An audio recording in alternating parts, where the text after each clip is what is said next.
You're listening to the Friends Talking Nerdy Podcast Network. Friends Talking Nerdy! Which, as the title suggests, paints a beautiful portrait of the misbehaving. It's a song that is sweet and complete with the hope and promise of a new day. Watercolor melodies are presented with pastel and harmonic support in this impressionistic approach to lyrical performance. I think I can speak for the whole flute section in saying we like the song because you can play the flutes very freely. As a group, on the other hand, we like the song offers a lot of opportunities to be really expressive. It's a much different style of music than our other songs. It's slower, smoother, calmer, and more melodic, which was a challenge for us at first. It pushed us really to refine our playing as individuals and as a group. This is what it is.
Your friends are nerdy and you are nerdy too. I want to talk to you. Friends Talking Nerdy. Hey everybody, welcome to another episode of Friends Talking Nerdy. This is Tim the Nerd, and joining me across the table, we have Her Holiness, the Reverend Tracy. How you doing? Oh, pretty great. So, yes, we have a table now, which is great. Because before Tim the Nerd moved in with myself and the Mr. Reverend, we just never wound up getting a kitchen table. We had a workout bench in here that we told ourselves we would use, and we just wound up never doing it because we wound up going to the rock gym more, and they've got such better equipment. They're like an actual legit water rower. So we wound up just kind of doing that more, and it started collecting dust. And so when Tim the Nerd moved in, we decided we were at least getting rid of that. I shopped around, finally found a table that was supposed to be here on Friday, and we were super surprised that it got here yesterday. So the Mr. Reverend and the baby Reverend and myself had our first family project of cursing over putting together a table that was very shittily packed. Like, that's the only, like, so far it's nice. Like, I like it. I feel stable on it and stuff. It's pretty good for a table in a box, aside from the fact that we opened it and the screws were literally everywhere, strewn throughout. Oh, man. The bag was busted / cut open. I still don't understand how that happened. But, so that's, like, the only neg that I will have when I go to review this table. But, yeah, super exciting. So I was like, hey, Tim, guess what? We can actually set up the table as our recording studio instead of being on the floor in the living room where the heater often turns on and gets disruptive. So super exciting times. And then we should be opening the show today. In case you guys were curious what that little soundbite was, I got a really cool surprise the other morning and got to be... I woke up and I had a text message from my bonus children's mother sending me a snippet of my oldest stepchild, my Baco's concert. And I couldn't tell if I could hear, because I know Z had a solo at some point because Z mentioned it.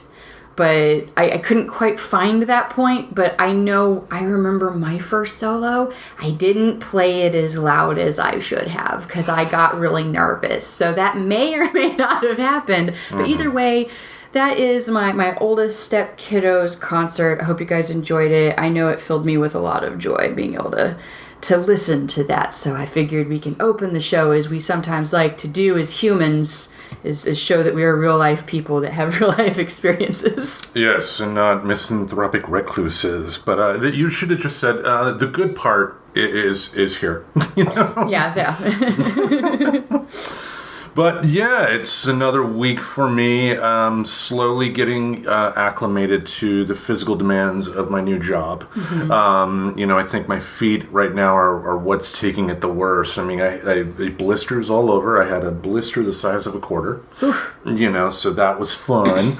Also, a tiny bit of bleeding on one of my toes. But that's a different story for a different day. If I actually had my paycheck, I would have been able to buy some insoles, but that's a different story for a different day. Yeah, maybe we can try to field trip that one on like a day off next week for me or something. If we don't have this hellacious storm that may or may not hit on Friday, we'll see. We did get our first snow here, though. We got a little dusting, which, it's something that, talking about Portland to Portland, and I think I even mentioned this last year when we were still across the country from each other, at least they bring out the plows here, especially on the street that we live off of. So hopefully that still works out and everything, and then it's just going to be a matter of finding a ride to the airport when the Mr. Reverend and I get to go visit my step kiddos for winter. Hooray. Pretty excited about that. Hooray. And you are heading there for the holidays, and I think that's a good segue to bring up what our topic of the week is. Oh, yeah. So we are sticking with kind of a Christmas / winter holidays theme overall.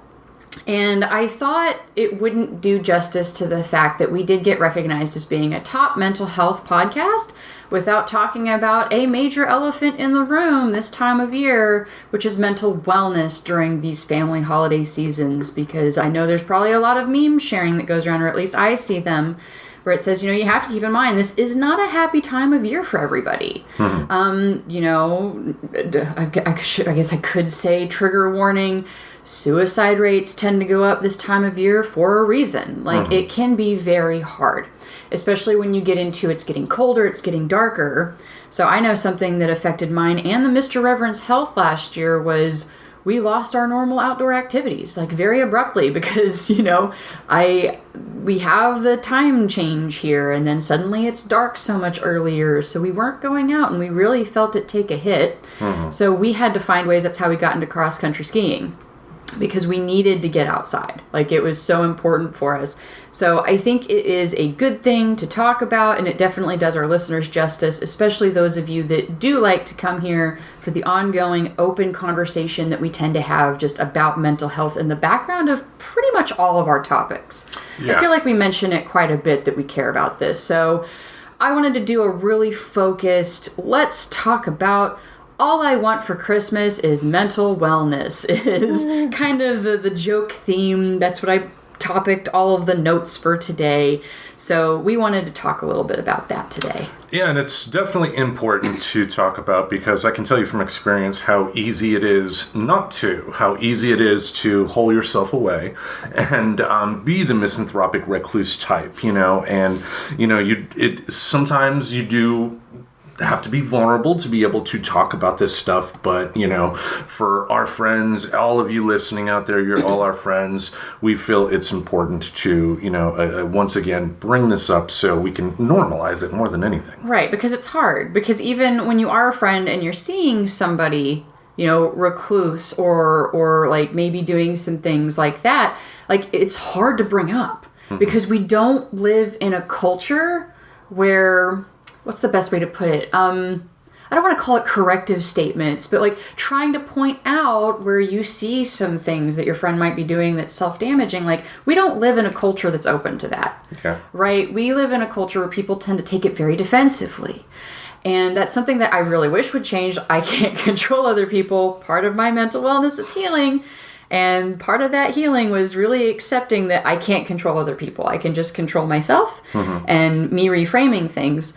So I don't know. I know that's something that it was my secret wish for our culture that we could get better about, but we don't live in that right now. So instead we can have open topics like this on our podcast and use this as a vehicle to encourage anybody out there who might be struggling on some stuff to think about to help get through what are literally and figuratively darker months.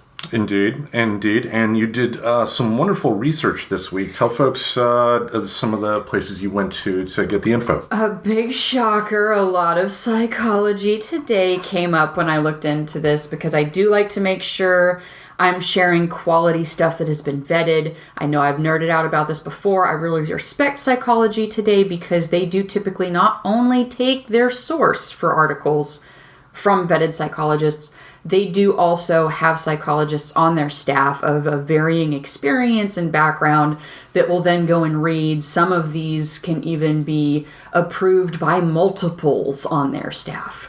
So they don't really let a lot of junk. It's not old school Wikipedia Wild West rules of something gets posted and it's there, like how sometimes you could see like reutersopinion.com or whatever, or anything that has, it's under the folders of opinions on their website. A lot of times you have to take those with a grain of salt, but for the most part, Psychology Today does a pretty good job of vetting those. So I did find 2 very good articles. We're going to read just a snippet of the paragraph from them. Of course, we're going to share the whole thing in the show notes. So if you want to go and read the entirety of it, you've got it there, but there was some stuff that I figured we can respond to as we normally do, and then I found a nifty little wellness checklist because you guys know how much we love bullet points and checklists. Damn right. So, and that one was not from Psychology Today. It's actually from an entertainment space, but I did read through it. I felt it was good information. It's very friendly, and it's something that, of course, we can discuss what it means to us or if it's the best idea or the worst ideas. So either way, 2 Psychology Todays, and then a really cool checklist that I found. Nice. All right, so let us dive in. Were you going to read the first paragraph? I was going to have you read the first one. Since the second one's longer, I figured I would take the second one. All right, chomping at the bit there. All right. First paragraph here. The holiday season can be an exciting time, but it can also be incredibly stressful for many people, especially when we ignore or marginalize our self-care. According to the American Psychological Association, 38% of people surveyed said their stress increased during the holiday season, which can lead to physical illness, depression, anxiety, and substance misuse. The reasons given were lack of time, financial pressure, gift-giving, and family gatherings. When we forget to focus on self-care during the holidays, a Pandora's box of mental health issues can arise, such as a negative attitude,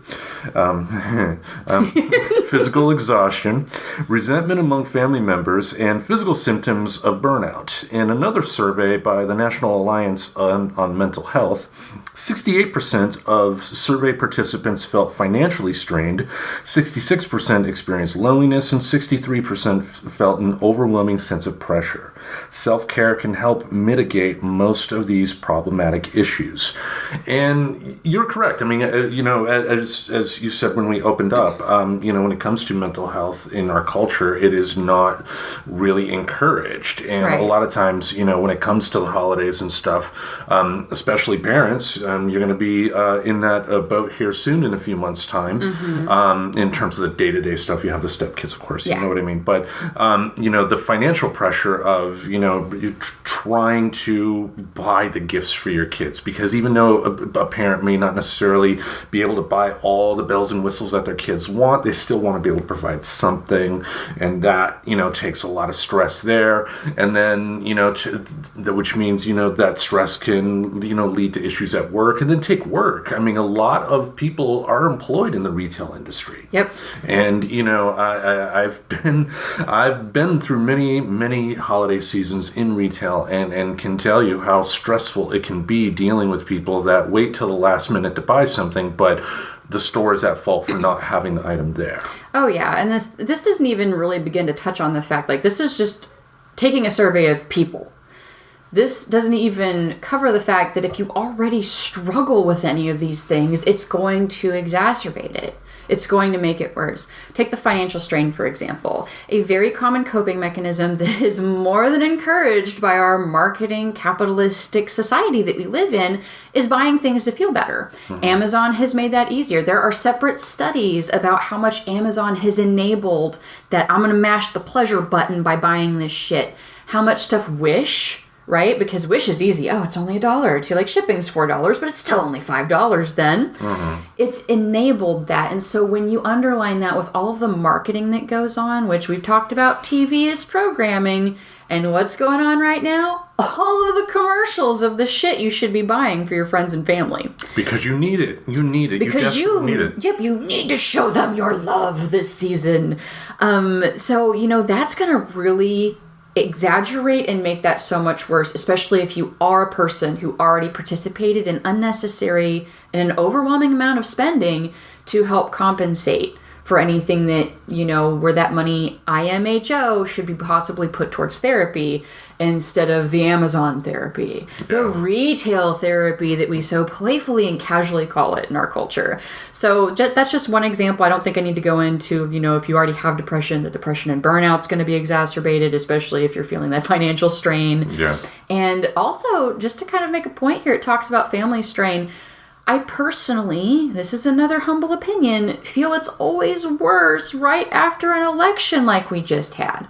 So every other year, it's worse with some of the family tension because, right, like especially if you're on Facebook and you've been sharing all this political shit and you've just freshly been arguing about like, oh, how could you vote for this person? Because garbage, right? Yeah. It all even folds back into some of the stuff we were talking about with negative campaigning and how that can upset people. So we've just had negative campaigning season followed by Thanksgiving, followed by Christmas on an election year. Well, take the family angle as well. I mean, we both come from families to where we don't necessarily talk to some of them.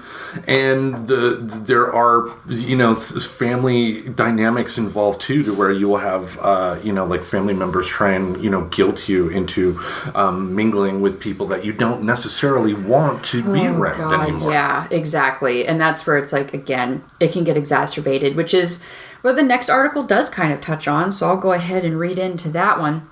And this one was called, and by the way, the first article was How Self-Care Will Make Your Holidays Feel Better. So obviously that's just a snippet of that article. And then there is advice in there if you want to read it from psychology professionals. This one was called 10 Ways to Cope with Holiday Stress. So I'm not going to read any of those 10 ways. I just wanted to cover some interesting facts that they talked about, much like the first one, giving some statistics and some things to think about. So the outcome of the pandemic has had a huge impact, especially on our kids. Depression, anxiety, stress, loneliness, suicidal thinking, and behavior has skyrocketed. In October 2021, the American Academy of Pediatrics, the American Academy of Child and Adolescent Psychiatry, and the Children's Hospital Association declared a national emergency in child and teen mental health. And that's not even touching on how this affected adults who already struggled with mental wellness in the before times, especially this time of year. That's just that last part after the teen mental health was just a me note, guys. Anywho, continuing. Even without the pandemic, the holidays are usually far from perfect. Study after study shows us that the holidays are stressful. Stressful for both parents and kids, like we needed a study to tell us that. People are cranky, irritable, rushed, and unruly. All of us, kids and adults alike, await the holidays with great anticipation and expectations. Family, fun, presents, togetherness. And these experiences are more than reinforced by the multitude of ads we all see on TV.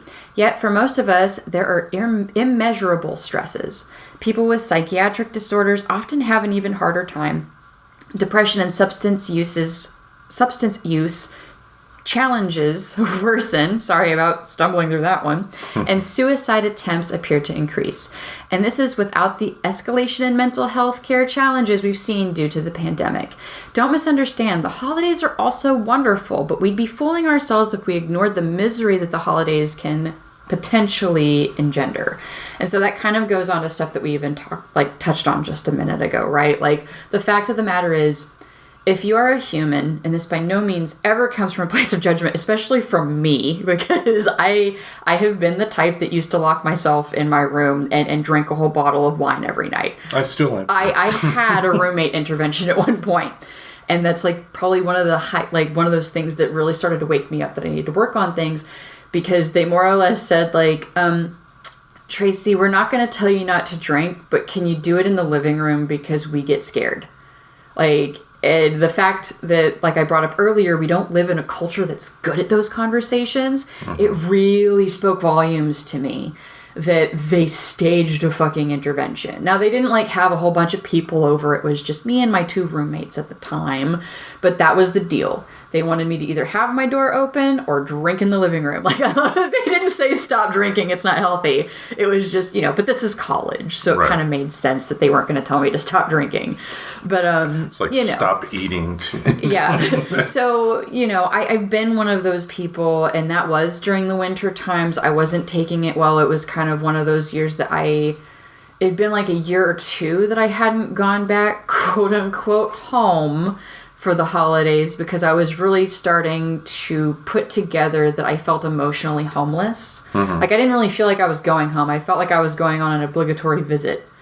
And I thought I would feel better not going, but in a weird way, I didn't feel better not going.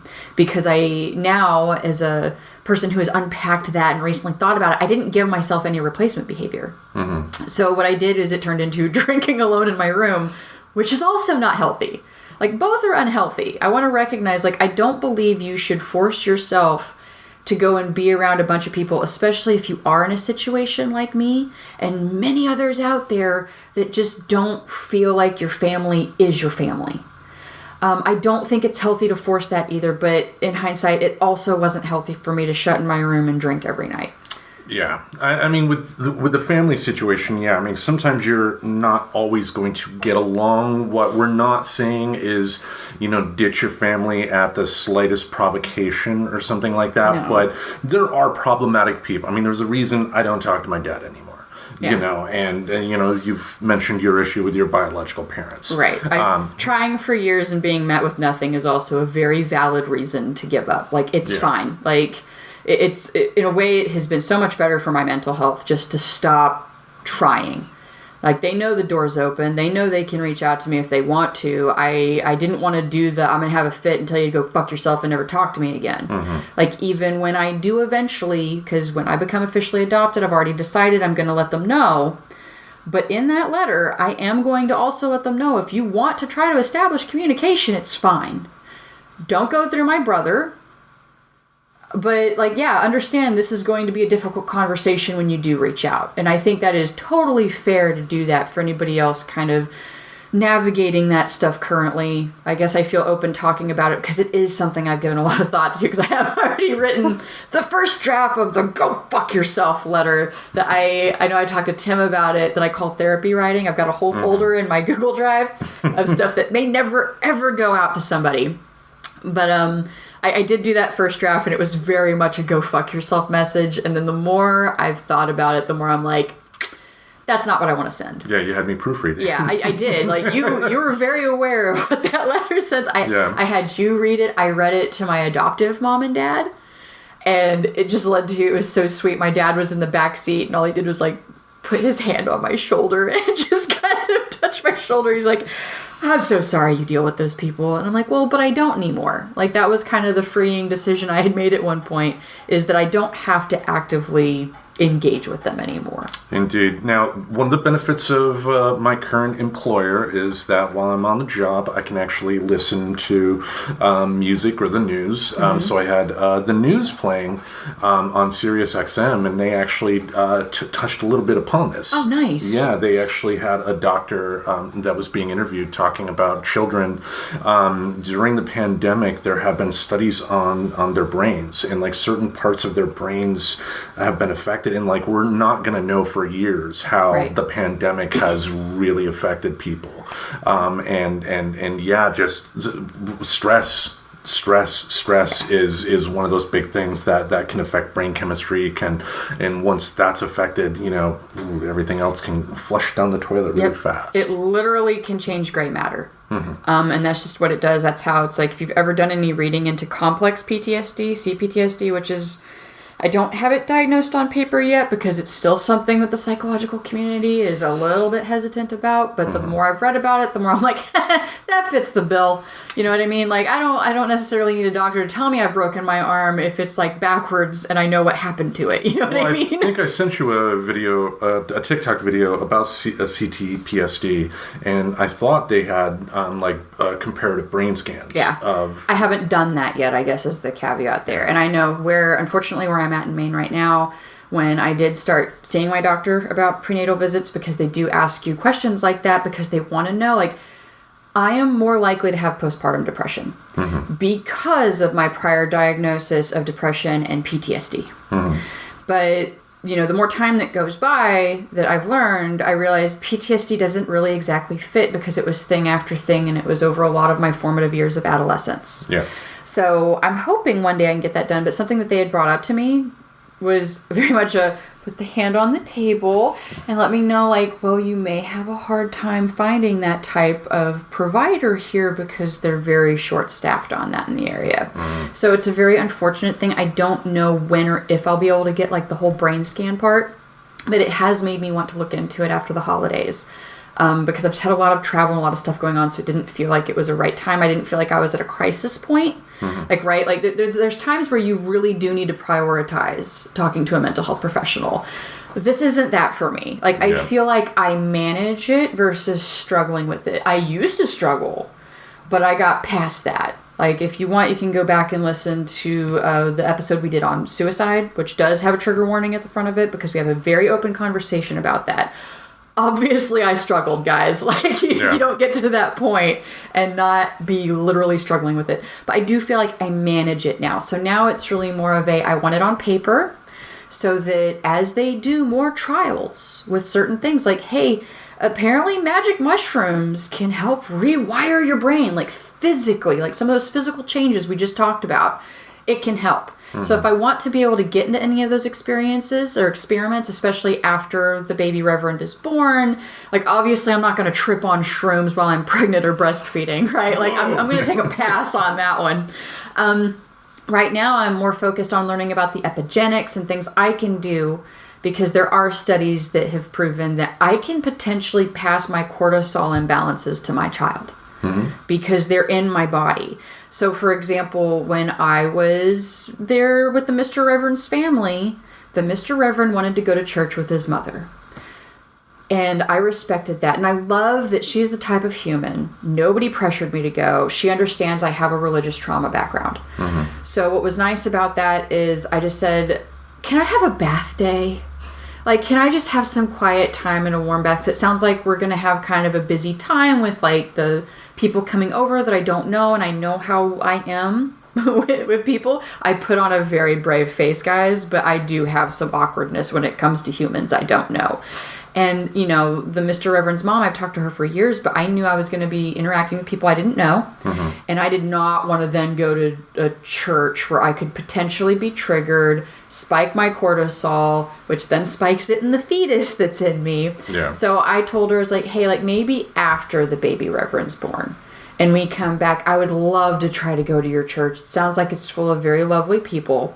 It just wasn't worth it right now. So all of those things to have some very healthy, honest conversations with yourself to mitigate things while you go through, right? But you also did the important thing, too, of being able to communicate that as well. Yes. You didn't people please, which I've had a bad habit of. Oh, me too. Throughout the years. Being able to talk is definitely important, but we got a checklist. Yeah, so now we can kind of go through this. So this is from the AFC. It's afchelps.ca, so I believe it is a Canadian website. If I remember, it's like a Canadian... I actually think it was like, if I remember correctly, it was like more focused on like sports for some reason. But I could be wrong. I just remember this was not a psychological source. So I just wanted to be very clear that it wasn't, because to me, where your content comes from matters as it should. So, but this was, I liked it. I thought they like covered some good stuff, and I liked that it was a good, solid, even number with short snippets, and then we could discuss. Yeah, you vetted it. Yeah, I vetted it as best as I could. So this is my, it's not Psychology Today warning. It's, Some Yahoo up in Canada. Take it with a grain of, I'm not 100% sure who it was written by. It just seemed to really check out with what I understand. Okay. You're going to toss in a Letterkenny joke here? Or? Oh, nope. Okay. Not today. I don't even know what joke I would toss in there. I'm focused. I've got my coffee, my mocha coffee, my little bit of caffeine I'm allowed every day. I'm indulging right now. I'm trying to ignore the window because a squirrel keeps running by, and I'm like, squirrel. Oh, I know. I keep seeing him, too, and I keep seeing you look at him. I was like, yeah, he's out there. He's a little squirrel guy. Yeah. All right. We got 8 of them. You're going to do odds or evens? Let me do even, since I just did that big chunk of paragraph. All right. So, number 1, make a holiday plan. Whether celebrating with others or on your own, knowing that you have a plan can help you have a positive experience and reduce stress. Decide how you will spend your time in advance and take the steps to make it happen. Don't wait until the last minute to reach out to solidify activities. Being prepared for the season is one way to take care of yourself and move through the season with a sense of calm. Someone who deals with anxiety like myself can appreciate how important that is, because like the big thing for me about being in large groups of people is the unknown. Is just you can't control everything that could potentially happen, so you either get anxious while you're there and turn into less of a social butterfly than you already are, or you decide not to go to begin with, but making that plan and communicating it with others that the others that you do hope to share those plans with can help, because if they're your friends or family and they know that you have struggles, they're going to do their best. I mean, like a full disclosure, we had game night. We went out for game night last Saturday, and had to drag me out of my room kicking and screaming.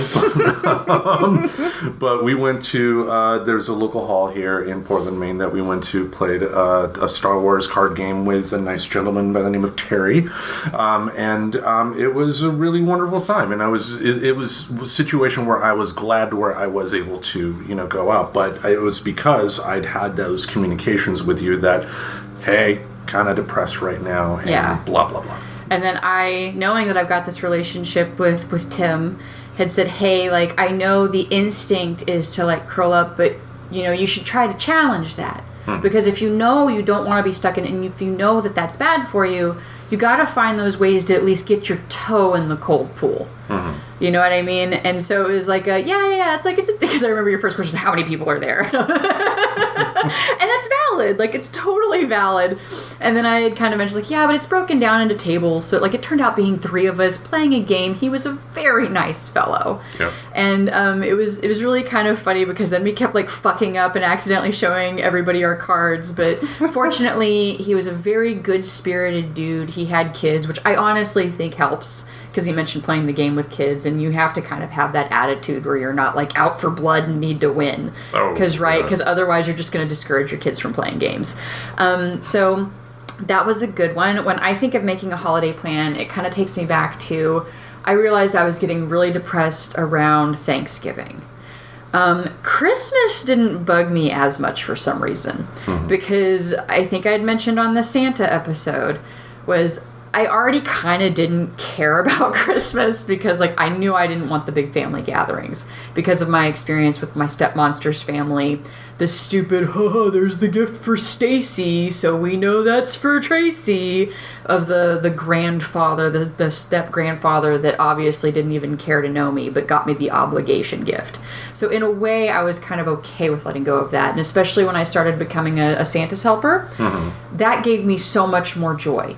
Picking up a gig, making kids smile. I'd hide toys in my hat. Like, I found ways to reframe that eventually. But Thanksgiving was a big one for me. So I started hosting the Orphan Thanksgiving because I knew a lot of people who moved. And it wasn't that they had, like, bad relationships with their family. It's just they kind of felt like if they were going to pick, they tended to go back home for Christmas. So instead, I would host. I learned how to make a paper bag turkey, and that kind of became my thing. One year I did a vegan spread because there's like a vegetarian friend of mine. I was like, ooh, let me try this. Yeah, you actually, during the pandemic, you actually brought me a plate of Thanksgiving food. That's right. That's right. I sure did. I forgot I did that. See, case in point, I took care of a friend that I knew, like, maybe didn't have plans, and I had plenty of food, so why not take it? And so kind of doing stuff like that made me happy. Now, I didn't have even 10 people over. Like, it was maybe like 5 or 6 because I didn't want to overwhelm myself. But, you know, making little plans like that, and if you do know people for Christmas that are around you in the same situation, have a small gathering. Come around each other. Like, you can kind of build your tribe and build your family in that sense. And at least it's also just kind of ensuring that you've made a plan, because as much as you shouldn't always indulge in people pleasing, you can use it to your advantage. And by that I mean, if you've made a promise to somebody as a people pleaser, and this is something I still try to curb within myself, you're more likely to stick with it because of your people pleasing trauma response. So at least you won't back out of it. And then normally by the end of those experiences, I feel better. I haven't ever regretted sticking to it in that situation where I knew I made a plan for the purpose of not being alone on a day that I felt like if I had stuck to my guns of being in my shell and being alone, it would have been worse for me. Right. And I think this goes into number 2 really well. All right, let's dive into it. Yep, number 2 is stay connected. Support looks different for everyone. We may find support in family, friends, colleagues, faith, mental health professionals, and in our community. Let people in your life know you might need help staying connected in the coming weeks, and reach out to people in your life who may need support. Keep numbers on hand of people and resources that can lend support. And this is our little plug. The National Suicide Prevention Hotline is 1-800-273-8255. That's 800-273-8255. And then the crisis text line, if speaking is too much right now, text HOME, so HOME, to 741-741. I don't even think I need to repeat it again, but I will because I think it's important for numbers so you don't have to rewind. Text HOME to 741-741. And of course, if you've had those conversations with people ahead of time, I know they can be hard. Oh my God, trust me, I know they can be hard. But it is so much nicer for me when I know someone that knows me personally knows. And I love it when they send me like a stupid emoji or Bitmoji if you use Bitmoji. Like just something that I know I told them and then they remembered enough just to send me something.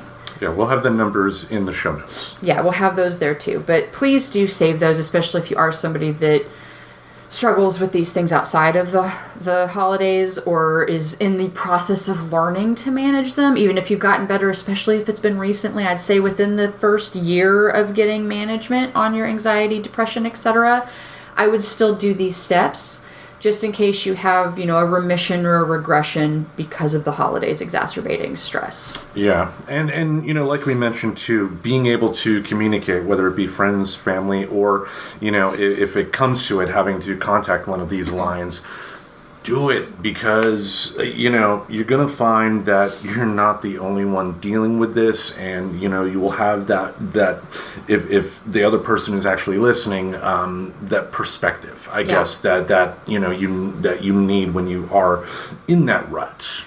Yeah, your friends are never too busy to at least text. Right now, you may have to be understanding that if they're with family, it's not a slight against you. But I would imagine, like, for example, I'm going to be out of town for Christmas. I mean, we're literally leaving on Christmas Day. But if Tim texts me, I am going to respond to that. I don't need to explain that to my stepkids. Like, I might not be able to step to the side and take a phone call, depending on what we're doing. But I'm going to text you back, right? So, and I think at least most people have that friendship with at least one person in their life. And I hope you do. And if you don't, please do text the crisis text line. Or, there's also Trevor. If, that's more for the LGBTQ community, the queer community. But that's there too. And it's a text online chat, I think, if I'm remembering correctly. Like, there's places to go that's way more comfortable than just a decade ago. Yeah. And I would think too, if someone was really in crisis, the Trevor Project people wouldn't push somebody away because they're not a part of the LGBTQ community, So, all right, number 3 here, try something new. Have more time on your hands this holiday season? Is there something you've always wanted to try? Make it part of your holiday plan. Try using the time to develop a new skill or brush up on an old one. Dive into a hobby, get tech savvy, or even listen to a different genre of music. Learning something takes our minds away from daily worries and provides us with a sense of achievement. And I can speak to this a little bit with, my guitar. I think of, and it's part of the Mr. Rogers Neighborhood Collection that I bought on Apple. But there was an episode from 1981 where he's drawing a house, and he's like, I don't draw very good. It doesn't matter. It doesn't. And I've seen even some memes and stuff that more of the spiritualist community. So I will go ahead and put a little asterisk there of how the concept was, it makes me sad when I hear people say that they can't sing or they can't draw. Yes, we can. You don't have to be to a professional level of something to do it. And that is just something that straight aligns with our psychology. Singing is good for you. Like, it does something in your brain. Drawing is good for you. You know what? Fuck it. You can't draw. Go to the bookstore and get the dumb, how to draw robots for kids. I guarantee you will learn how to draw something out of that. There's so many, how to draw cute things was something I saw a bunch of. Even if you are not comfortable singing, one habit I picked up from you, lip syncing. We know when you have music playing and you're walking and you're just, lipping. If people walk by you, they may think, what the hell? But who cares? You'll probably never see them again. Exactly. And at worst, you're the quirky person. They know you're not talking to yourself or crazy. You're just enjoying your music. It's become more common now. And also, too, I think, get a lot of times, especially with something like playing music or singing or something like that, we have this mindset in our culture that, you can only do it if you can make money off of it. Right. And that's not. That again, it takes away from it. Look at tribes. That I like to mention sometimes that I like to look at cultures that aren't programmed. In America, we are extremely programmed. And that is because of TV kind of telling us these things and such. But if you look at tribal nations, when they're all singing and dancing, there's nobody in there just lip syncing to the tribal songs. It doesn't matter if they're off key. The point is they're singing no different than a bird sings in the trees. Right? This is something that's very natural. And if you're looking for something, sorry, the squirrel just went by. So Tim and I both just looked over. Squirrel! If you're looking for something that's new, that is also free, I highly recommend downloading Duolingo. It's a fun, game-centered way to learn a language. The Mr. Reverend and I we took it more seriously because we both lost our streaks, which was so sad because I was on a 200+ day streak of Duolingo. But I was doing just enough to maintain the streak. So when we lost it in Georgia, the Mr. Reverend and I looked at each other and said, hey, let's focus on learning Esperanto, because I still think it would be incredibly fun to have Johnny M on at some point. And that way I can talk to him. And, it doesn't have to be Esperanto. Like, if you do want to learn, like, oh my God, please let me know, because maybe we can start a Friends Talking Nerdy Esperanto Discord channel where we're practicing together. Nice. But it could be any language you're curious about. Any of them. There's so many on there, and it is free. Like, you don't get the unlimited hearts and mistakes, but it's not one of those that there's like an ad every once in a while, like when you finish a lesson, but it's not so cumbersome that it kills you with like, oh my God, just fuck this app. Yeah. Like, they managed to kind of find that nice balance. Like, I don't feel the need to buy it. Like, it's not so annoying. There's other like little ways. And then what's fun is you can also even find little online Discords of people who are Duolingo people, which just occurred to me I should look into this for Esperanto for practice. Mm-hmm. But you can use that. And then, like, that's trying something new. That's also staying connected. Like, that's a twofer. You never have to explain to them that you're doing this because you're worried about being a little lonely this year.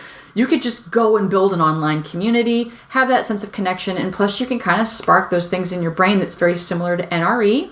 As the non-poly group people wouldn't know, it's called New Relationship Energy. It works with friendships, too. That's why when you meet a new friend, you get all about doing stuff with that friend. It's the same thing. You're so perfect. You're so great, and I love you, and I want to be besties, and let's braid each other's hair. But, you can create these little communities right now, and you can take advantage of these things that naturally happen chemically in our brains by doing it today. Mm-hmm. Like, you listen to this today, Christmas is going to be like a week or two away at this point, depending on when you're listening to it. You can take advantage of these little brain hacks and help get you through, like I said, what is figuratively and literally a darker season. Nice. Number 4. Get up and move. I know this is something I feel like I talk about a lot in general. Physical activity and natural light trigger our brain's feel-good mechanisms. Get up and move to improve your mood. Take a walk, a jog, a bike, or get back to basics with some heart-healthy jumping jacks. If you can't be outdoors, try relaxing by a window during daylight hours with the blinds open. I'll put that out there. A little light and movement can go a long way in improving our outlook. This is a season where we tend to close up blinds. And it's something that I even talked about in an office setting. And what stinks is it literally can stink. And it literally can make you more likely, like if you've brought a virus home, mm-hmm. It makes your place stagnant, and UV light kills those things. So, sorry, the squirrel is like visiting the back door. Oh, there's 2. Sorry, guys. I think we mentioned we both have a little bit of the ADD, so it keeps us human. Yeah. But yeah, like, get up and move, get light. Light is so important, and it's so much easier than even getting up and moving. It's a simple, open your blinds. Because that actually, your brain reacts once certain lumens hit your eyes. Mm-hmm. And it can help you even get more inspired to move.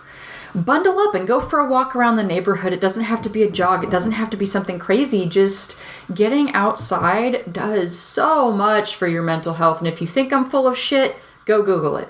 Yeah. Like, I always invite people to challenge me with a Google. You can even Google psychology today, outdoor activity, mental health. I almost guarantee you will find something that talks about how important it is, how helpful it is. And I know it may feel like a chore to get up and do that thing, but that's, if you can focus on, that's the only bit of energy you need to find, is just go for a neighborhood walk. It is amazing how much that brain chemistry can help take over and make you feel more likely to connect to other people and more likely to want to try something new. It's a brain hack thing. Right? Like, it's almost the biohacking, which, some people do on different levels, but there's little more natural ways you can do biohacking too. And that's one of them. Learn how your brain works and take advantage of that shit. Yeah.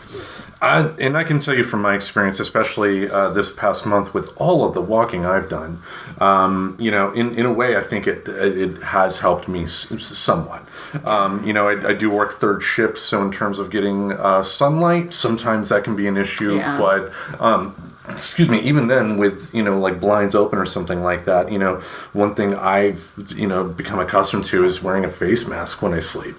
And, You mean the eye mask, right? The eye mask, yeah. Not like a Jason so like face mask like means something now, right? Because everybody thinks face mask, they think of like having to mask up for the pandemic, my brain went immediately like, you sleep with a mask on? Yeah, just covered up. All the eye mask, gotcha. Eye mask. And, you know, that's definitely helped me out too. But getting up and moving, because I know that, like, the past couple of years, like, the worse my depression got, the less activity I did. The less I walked around, you know, the couch was like a womb.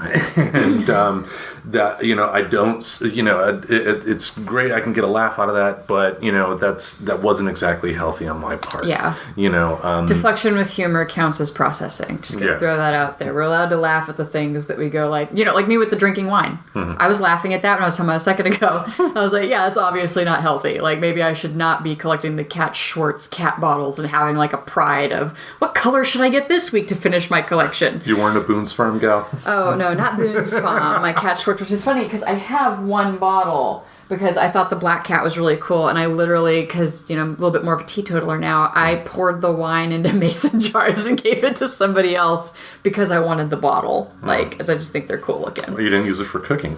No, I don't cook a lot with wine. And even then, like, you can buy cooking wines and it's typically a little bit cheaper, same flavor, I mean. I almost said same price. Like, no, I just said it was cheaper. All right, number 5, help others. Giving your time and energy to others is a surefire way to promote your own health and happiness, even in simple ways such as picking up groceries for a neighbor or signing up to support a cause you care about. Volunteering in your community or finding ways to help those in need helps you stay connected. Need some ideas? Try volunteermatch.org to find both virtual and in-person options. We'll have that website on our show description. I'll have a lot to type this week. Yeah, I'm actually going to highlight it for you so I could do my part and help Tim. Don't forget. But it definitely does help. I mean, like, even on a small level, like, you know, like my son, my oldest, he was talking about, you know, the need that he feels to lose some weight. I mean, everybody gets there.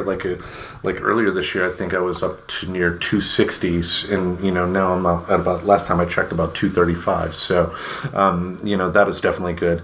But, you know, I encouraged him to do some walking, and, you know, he one day sent me a text with he had like a smartwatch, so he recorded his steps and he sent that, and I was so proud of him, you know, and I, you know, I even posted that on my Facebook page and was like, give him something, you know, give him a high five or something like that. But, you know, being able to, you know, help him out definitely improved my mood. Yeah, it's kind of funny because it reminds me of, like, with the Mr. Reverend, he travels a lot for work, like he'd be gone for a week at a time, and I'd have a hard time cooking for myself. So we had started this funny thing called Send Proof of Food. And it really was just sending at least one meal a day. And especially when I was out of town for October and he was here all by himself, we did that. And now, you know, my oldest stepkid has been open with us about some struggles. So now he and my Baco send proof of food to each other, which is fun because I like to take pictures of food anyway, because to me, it's if you guys were ever curious why I do it, it really is a food log for myself. It keeps me honest because I feel compelled to keep sharing on Instagram. So it's kind of that way that I'm trying to take advantage of that compulsion. Is it also keeps me honest. It keeps me making good food and stuff like that. And plus, like, now my funny thing is when dinner's ready, I just send Tim the Nerd a picture of the done food. Just to be like, you know, dinner bell. And then you hear stomping down the stairs, you know. Oh, yeah. It's really funny because there was one night where I sent you the picture and, like, I immediately heard you get up. I was like, okay, he's ready to eat. Yep. But, you know, it keeps me honest. And by the way, like, helping others can look like so much. And it depends on how you frame it. For example, if you don't mind driving in the weather, you know, other people that do like Postmates and DoorDash are less likely. And very honestly, the people who are more likely ordering DoorDash and stuff this time of year, or Instacart and things like that, are possibly the elderly. I know during the pandemic, it was a big reframe for me because I felt like I was helping because I wanted to help people get stuff and stay home. I felt comfortable doing it, so I started doing it. So a lot of it can be a reframe. You can volunteer for a local soup kitchen or food bank. And if you don't want to deal face-to-face with that many people, there's a lot of back-of-house stuff. Like, I think I mentioned my mom and my adoptive niece. They go and weigh beans and shit like for the food pantry. They don't sit there and give it to everybody. So they're working kind of in a smaller community, but they're still helping. And I know that's something that I've talked to the Mr. Reverend of stuff I'd really like to do with the baby Reverend when he gets older, you know, in place of some of the holiday traditions that are out there that are more around buying stuff and eating stuff. I would like to do something where we pick something every season or every year, I guess, and go do it. May that be the food shelter, a soup kitchen. Like the Mr. Reverend, when I first met him, he legitimately used to go and cook at a homeless shelter. He would go and help make breakfast. He didn't have to serve it. I don't think it sounds like he was cooking like back in the kitchen. Right. But there are ways that if you're not great at the social interaction with a lot of people, there's ways you can still really help those communities and feel like that sense of fulfillment, and you know you're actually helping. There's even stuff like I've seen friends where they will put together little hygiene bags and little things like that to go around, and like it'll have like hand warmers in it so that they can just have that on the ready to give to a houseless person if they see them. Yeah. Because you don't always have cash. Because let's be real, like it's not always about whether or not you want to give cash or not. For me, I very rarely have cash. So I know one thing I used to do is keep like Cliff bars or little Nutra bars or whatever so I can give them something. There's also some places called like a soup exchange that you can look for in your local area where your only job is to make a big old batch of soup. And you can either drop it off or they'll come pick it up if you don't have a vehicle. But you're giving it to them to literally give to a soup kitchen or for them to warm up and give to houseless people. Like, there's so many ways you can help others and get that little sense of fulfillment. And let's be real. Again, challenge me. Google it. Helping others triggers chemicals in your brain. It feels good. It actually has more prolonged effects than getting that heart on that Instagram post you put up or the likes and the loves and shit for a Facebook meme that you shared. Like, it's more long lasting than those things. By the way, do those things too if that helps your mental health. But you can do other things that is a little bit better and sticks in your brain a little bit more. And side note too, since you mentioned Instacart and Postmates and stuff, tip your drivers. Don't be a dick. I guess there are some of the apps to where you can add a tip, and then once it's delivered, you can remove that tip, and people don't do that. Yeah, don't bait people. And very honestly, as somebody who did do Postmates, if you know you're going to be ordering a lot, try to get cash back. Like next time you're at a grocery store, ask for your smaller bills. Give it to them in cash, because sometimes, some places, and I'll be nice and not say who, they take a part of the tips. So be aware of that. The nicest thing you can do is leave cash, especially because we kind of have gotten to this point of the pandemic where people are a little bit more okay with taking cash now. Try to do that where you can, if you are going to be a person that orders. Yep. I think I saw something where somebody even left like a treat or something outside for their driver. Like they had left like some cookies and a thank you note and a cash tip like under the cookies or whatever. Just to be extra nice, because during this time of year especially, that job is harder. And you don't even know the situation in which they're doing it. They could be trying to make up for the fact that we still don't have equal and fair pay in this country. So they very well could be succumbing to that financial pressure that we talked about at the top of the show. And they're needing to do Postmates, etc., DoorDash, to make up for all of the things, all of the stuff they got put on their credit card because they felt compelled to buy things. So there's a lot of ways that kind of like bleeds into each other. And one way that can help is via a great segue, number 6. Create a calm toolkit, which is funny because I actually do this when I travel. We all feel anxious sometimes. The holiday season can amplify those feelings.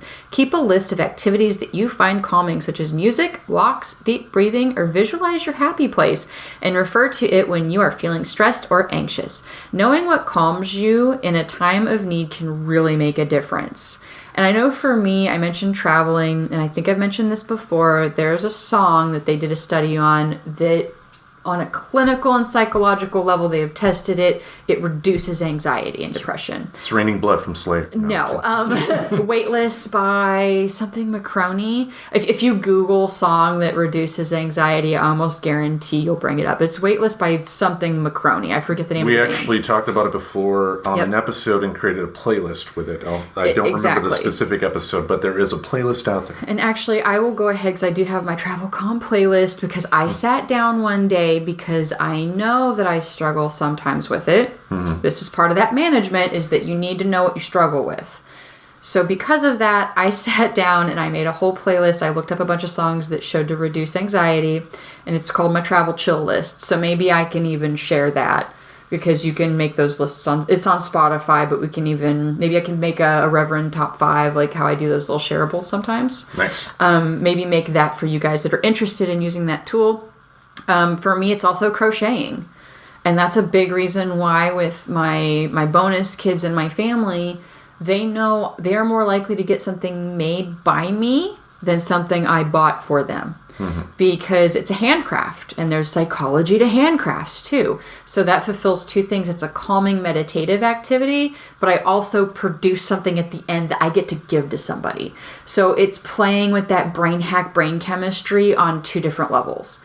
Because anything that's like a good monotonous, like knitting, crocheting, cross-stitching, drawing, those all kind of activate parts of your brain that can be calming and therapeutic. Mm-hmm. So if you're down for that, and I literally bought like bamboo crochet hooks, because it's antimicrobial, like naturally, but also because it's very light, wooden. I knew it wouldn't be like, this is a needle, on an airplane or something, back when I was concerned about that. Yeah. And it's just something that you can do. Crochet is pretty easy to learn. Knitting's easier on the wrists. And then drawing's always an option. And there's even like a lot of little apps that's like, do these jigsaw puzzles. Actually, yeah, go to the dollar store and get some puzzles for yourself if that helps you out. Or like what I did with my guitar. There was at my old place a couple blocks away, there was a music store, and they had a little, like off to the side, like some used instruments that they were selling as is, and I bought my guitar for $80. Yep, you can even get like little flutes. All sorts of little, especially like right now. Like you could pretty much go down the holiday grab bullshit gift section and get something that like you can play with and do stuff like that. Like I know here they have a store called 5 and Below that I had never heard of before. But they have all sorts of like art kits, painting kits. You can do so much just to kind of do calming activities. And a lot of it you can even find, like I said, on the phone that's for free. You can find it for cheap. 5 and Below implies $5 and below. Mm-hmm. They even have little craft kits there at Dollar Tree. So for $1.25, depending on where you live, you can get like a bunch of little crafts each, and just they're calming activities. Like there's a reason in movies when they go to the psychiatric facilities, like half of them are sitting there doing crafts. There is psychology behind that. That was like one thing I always kind of appreciated that turned out to be true, is when you see those scenes and they're doing like silly little macrame and stuff like that. It's because handcrafts are calming. Right. All right. The next one here, go offline. Pay attention to how your media makes you feel. If it raises your stress levels, take regular breaks from content, especially before going to bed. Use your device's wellness settings to set a schedule for time away from the screen or for daily limits. Remember, life happens when we're busy staring at our screens. And, we've talked about that on the show here when it comes to, like, Twitter. Twitter for the longest time just bad tweet after bad tweet was, making me upset. And it was just like, why am I continuing to go here if it is making me upset? Because I was getting to the point to where I really couldn't rationalize going there anymore, because there were some positives to Twitter, in terms of, people you can meet, information that you can find, but with their algorithms, the way they're set up, it is intentionally done to make you upset so you can, retweet something with your own hot take that 900 million people have already said, It goes back to, I've talked about the psychology of negativity, that it is just more likely to get action out of people. That's why a lot of social media is built to show you things that are upsetting, because you're more likely to share that than something that's positive and good. And what's funny is this reminds me of a cool article I came across on Psychology Today that I was able to find really quick. The Faulty Message of It's a Wonderful Life. And, you know, it's a good show. A lot of people watch it. It does have its kind of funny background that it was a flop and like how it wound up on TV. I think there is like The TV That Made Us or some show like that covers how the reason this started getting played on the regular is because it was so unpopular and it was out of copyright or something, I think. It was in a public domain. Yeah, public domain. There we go. And so like it started getting played, and that's what picked it up. Like, people didn't give a fuck about that movie before. But, and I'll go ahead and put it into, I mean, like I said, we're going to share a lot of stuff, I guess, on this one. But it's a really good topic, so it makes sense that we would be.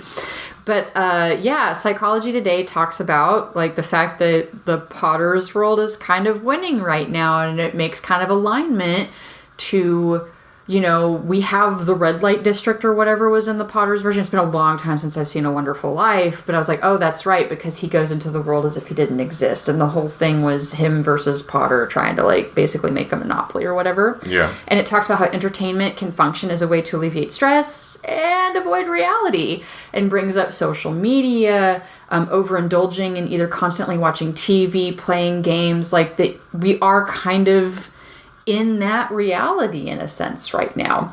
Poverty and near poverty remain an endemic in the U.S. Like, these are not secrets. Yeah. So I thought that was really interesting, kind of a point to kind of bring together with some of the Christmas stuff, is a lot of people seem to find that movie endearing or watch it this time of year.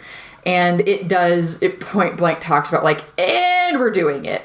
So, you know, where you can go offline, one big recommendation I have that's, again, some of that brain hack is if you can turn on either a blue light filter, or what I have found is there's even screen protectors out there that have the ability to help filter out some of that blue light on your phone. Yeah. That can help remove some of those brain chemistry reactions that keep us addicted to it. Yeah. Apple has that like built into their system. You can like I have it on my devices to where at sundown it will, you know, turn off the blue light on the screen, and then sunrise it'll turn it back on. Also, there are apps too that you can download that will, like for your phone, for instance, that will allow you basic functionality for your phone, but you know, during X amount of time you would not be able to like access like Facebook or whatever. There's all sorts of screen time. I know for kids there's like a Google Family type thing, Google Family Link, and you may be able to even utilize that for yourself.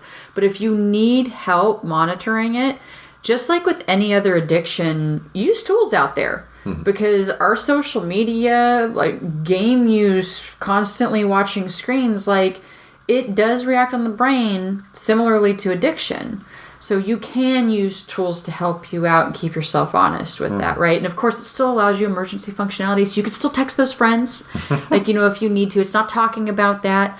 And really, I double whammy it because I used to have it set where the blue light would like turn off at a certain time of night. And then the more I looked at it, it's like, well, there's no need for blue light on your phone other than it makes you want to look at it more. So I've taken it off completely. And I have a filter, like, so I've got the filter like on a app level, but I also have a screen protector that, you know, helps mute it even more. Nice. So I have the double whammy on mine, which is great because like when I had no signal in Georgia, I noticed I really didn't care.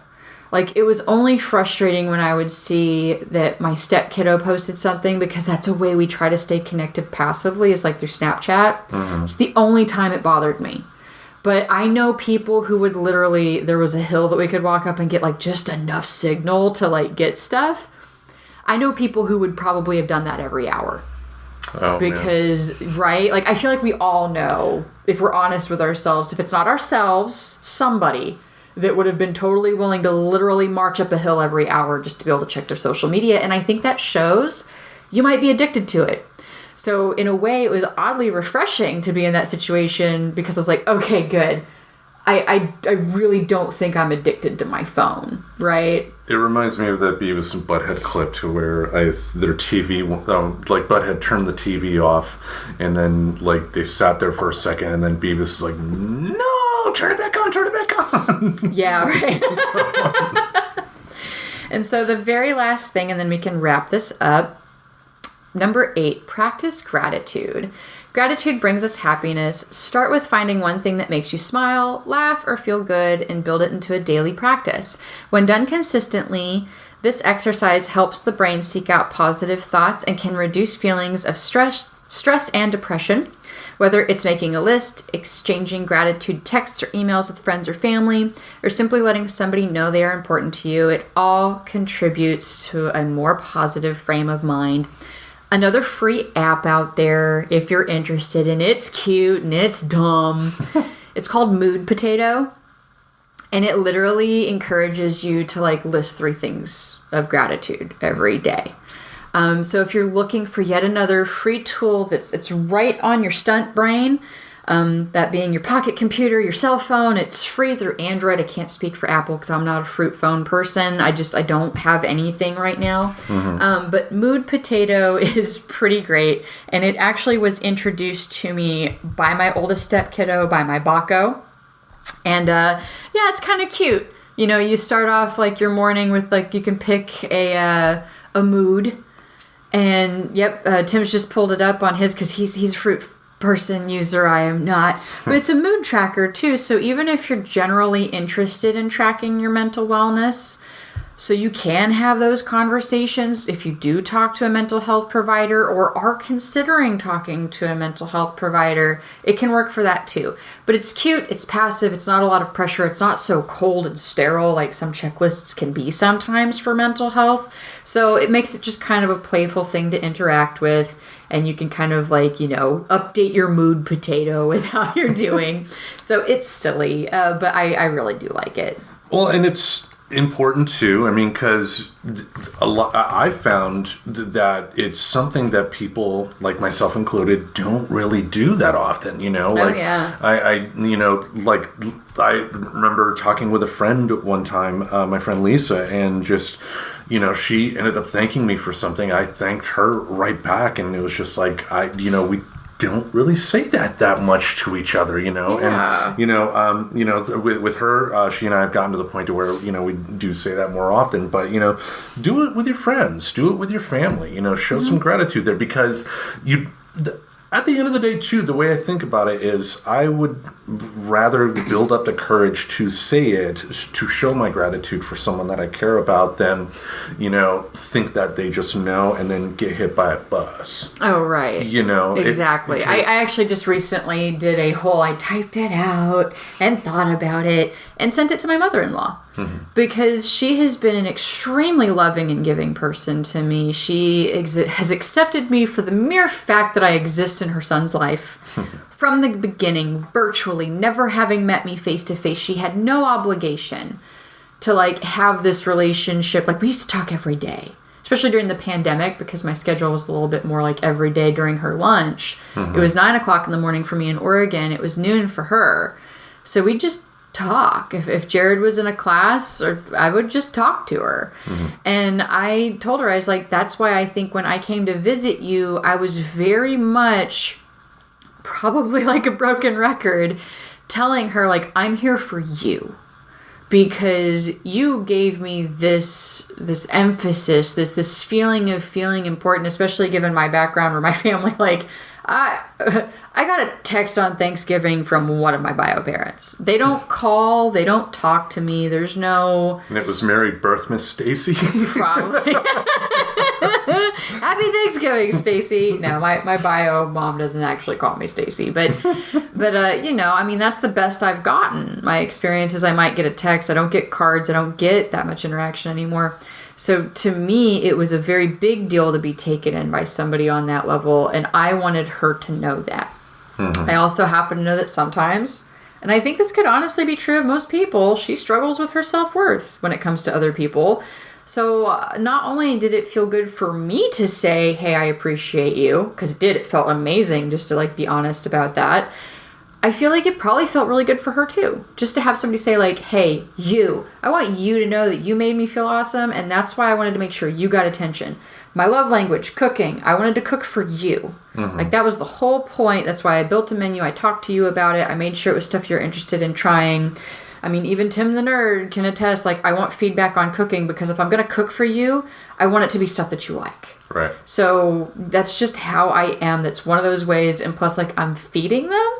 And since I've looked into how important nutrition is for mental health and overall health, it's made it just like this triple whammy of it feels really good to do for people. So in that same way, practicing gratitude can look like so much. And if you live far away from those people, baked goods travel very well by mail. So if you're like me and you like to show gratitude by, you know, the whole love languages conversation can be an act of service and gift giving. Well, cooking something and giving it to somebody technically does both of those things. So if those are your love language, indulge in that, because what better way to show gratitude than sending somebody like just something that you made like out of your home. And that's something that we try to do with my stepkids too, is we make Lebkuchen and send it to people. And it might not be perfect Lebkuchen, but it's pretty fucking good. And even if it doesn't taste that great, like, they still appreciate it because it was an effort. Like, most people will appreciate gratitude actions like that. And it can definitely deepen relationships too. Like, I know a lot of people, you know, talk about, you know, how it can be difficult to have a relationship with your parents when you're an adult. And, you know, as a parent of kids who are adults now, you know, for a while I did find it awkward to say, I love you. Even though it shouldn't be awkward. But once I was able to, you know, get that out, it kind of opened the floodgates in terms of, you know, them, you know, opening up more to me and them, you know, just developing more of an actual relationship and not just something that they have to do because they feel they have to.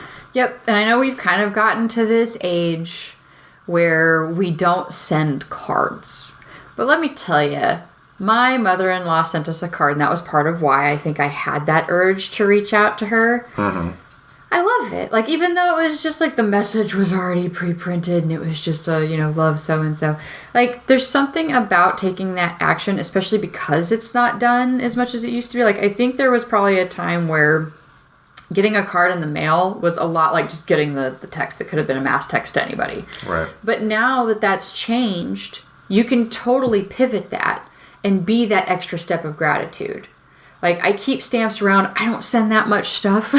It's literally for the very rare occasion that I send a postcard to my stepkids. Because again, I mean, it's easy to text them or send them a message on Duo. But there's something about doing that extra bit that feels good to send as well as receive.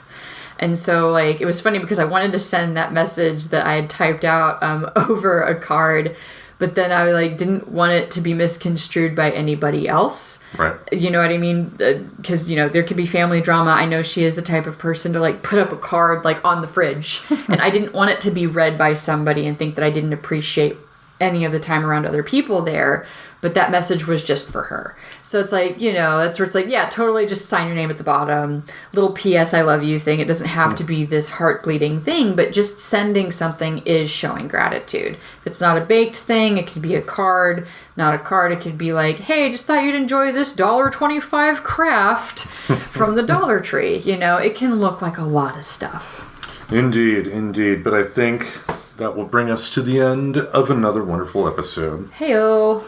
So, yeah, we will be back next week, and then I think the week after that you will be out of town, so we'll find a way to either record a double episode or just dive into the archives again. I don't know. Yep, might go into the archives, because I feel like we probably did something Christmassy last year that might be worth bringing up again, or possibly even just get a jump on the New Year stuff, because I know we did a thing on New Year's resolutions that might be good to replay. So maybe that'll come back up. Yeah. Because I know 2 years ago we did resolutions, and then last year we talked about whether the resolutions we made came true or not. Oh, yeah. I don't remember if we did more resolutions or not, because I don't think we did, because I think it was like we did none of them. Yeah, pretty much. You know, I'm going to do yoga, and no, I didn't do yoga. I kind of did some yoga. I don't even know if I kept up with that. But yeah, like, so we might have something that's from the archives just for travel. Mm-hmm. But, you know, please take care of yourself this season, guys, as best as you can. Try to find energy where you can.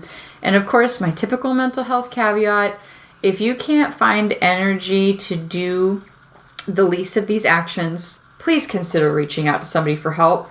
Like if you can't, like literally just can't find the energy to go on a walk, for example, or open the shades in your room, that actually is a symptom of possibly needing some intervention. No more than like every time you touch something hurts and you may have broken your hand then. Like you might need medical intervention at that point too. So not a place of judgment, just a pro tip of somebody who has been there.